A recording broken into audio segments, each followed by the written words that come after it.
Nasibi Sangai festival si kay yani ni yani ni lalu ni kita tu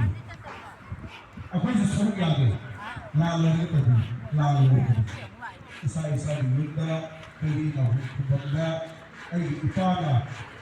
mga muda lalu betul abu kita betul tapi nasi lalu ni kasi aku justru lagi tapi kita yang pasal kita apa yang kita Tapi masih ada yang mengaji hari ini di Fakti kemudian diriba baik yang apa lakukan bagi sesuatu yang lakukan betul. Jadi hari ini kita sudah